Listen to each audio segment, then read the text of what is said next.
மூத்த பத்திரிகையாளர் ஞானியின் உடலுக்கு திரையுலக பிரபலங்கள் பலர் அஞ்சலி செலுத்தி வருகின்றனர். ஞானியின் மறைவு எழுத்துலகிற்கு ஈடு இணை செய்ய முடியாத இழப்பு என நடிகர் ரஜினிகாந்தும் கவிஞர் வைரமுத்துவும் புகழாரம் சூட்டியுள்ளனர்.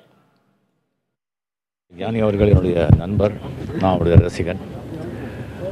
அவர் தனக்கு எது சரியின்படுதோ அது யாருக்கும் பயப்படாமல் தயங்காமல் எழுதக்கூடியவர், பேசக்கூடியவர். அவருடைய இந்த அகால மரணம் எனக்கு ரொம்ப வருத்தம் அளிக்கிறது. அவருடைய ஃபேமிலிக்கு என்னுடைய ஆழ்ந்த அனுதாபங்கள். அவருடைய ஆத்மா சாந்தி அடையட்டும். அவரோடு எனக்கு கருத்து வேறுபாடு உண்டு, என்னோடு அவருக்கும் கருத்து வேறுபாடு உண்டு. ஆனாலும் கலை என்ற புள்ளியில் நாங்கள் கருத்து வேறுபாடுகளை மறந்து நண்பர்களாயிருந்தோம். தமிழ்நாட்டின் சிறந்த அறிவாளிகளில் ஒருவர் மாண்டு விட்டார்.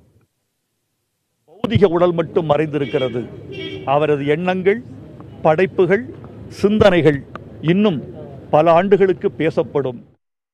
இலக்கிய உலகத்திற்கு ஒரு பெரிய இழப்புன்னு. பட் நான் என்ன அவர்கிட்ட பார்த்தேன்னா, ரொம்ப தைரியமாக தன்னுடைய எழுத்துக்கள் மூலமாகவோ தன்னுடைய எண்ணங்கள் மூலமாகவோ ஞானி அவர்கள்லாம் வெற்றி பெற்று எங்களை மாதிரி ஆளுங்களுக்கெல்லாம் அவங்க ஒரு ஊக்கமாக இருந்திருக்கணும். ஸோ அவருடைய இழப்புன்றது என்னை பொறுத்த வரைக்கும் ஒரு பிரஜையாகவே ஒரு பெரிய இழப்பாக நான் பார்க்குறேன்.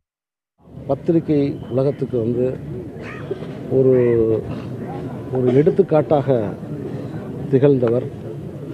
அவருடைய மறைவு பத்திரிகை உலகத்துக்கு மட்டுமல்ல, இந்த சமூகத்தில் நேர்மையாக எதையும் எதிர்கொள்ள வேண்டும் என்று நினைப்பவர்கள் எல்லோருக்குமே ஒரு பேரிழப்பு தான்.